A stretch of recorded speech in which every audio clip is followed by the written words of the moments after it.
এবার দেখ অ্যাকশন কাকে বলে, এবার দেখ ধূমকেতুতেও অ্যাকশন কাকে বলে।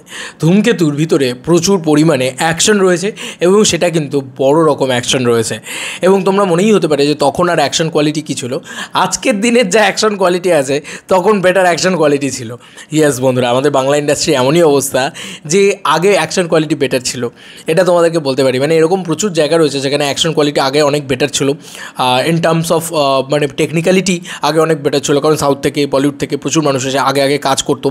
এবং অ্যাকচুয়ালিতে তাদের তো মানে ওখানকার টেকনিশিয়ান এবং আমাদের টেকনিশিয়ানসরা প্রচণ্ড পোক্ত ছিল, তখন কিন্তু ব্যাপারটা মানে কমার্শিয়াল ছবি হয়েই যাচ্ছে, সেই মার্কেটে কিন্তু এই ছবিটা আসা।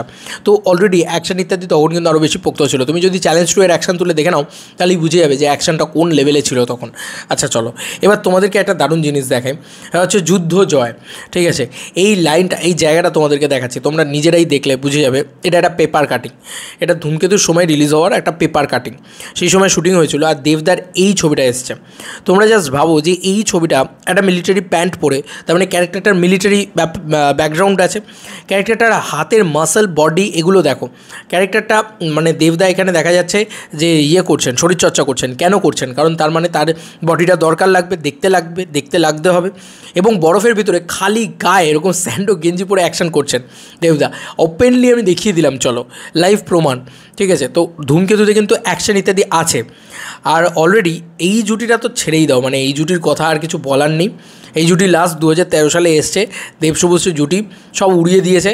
মানে এই প্রতিবেদন পড়লে রীতিমতো চোখ দিয়ে জল বেরিয়ে আছে। মানে এই সব প্রতিবেদন পড়লে মানে কবে দেখতে পাবো সেই সব নিয়ে হয়। দেখো এখানে পরিষ্কারভাবে লিখে দেওয়া হয়েছে, মানে এটা ইয়েতে লেখা আছে ফোন ব্যান্ড অন কৌশিক গাঙ্গুলির সেট। মানে এতটাই সিকিওরভাবে শ্যুট করা হয়েছিল যে আজ অবধি সিনেমা থেকে একটা সিনও লিক হয়নি।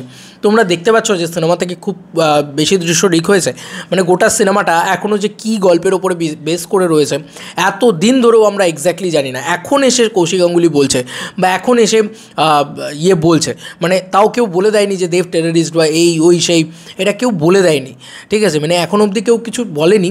তারপরেও একটা গল্পের যে আভাস যে আজকের দিনে দাঁড়িয়ে রেলিভেন্ট টেররিজমের একটা অ্যাঙ্গেল রয়েছে, এই কথাগুলো লোকে এখন বলছে, তখন কিন্তু কেউ কোনো মুখ খোলেনি এবং এত বছর কেউ কোনো মুখ খোলেনি এই সিনেমাটাকে নিয়ে।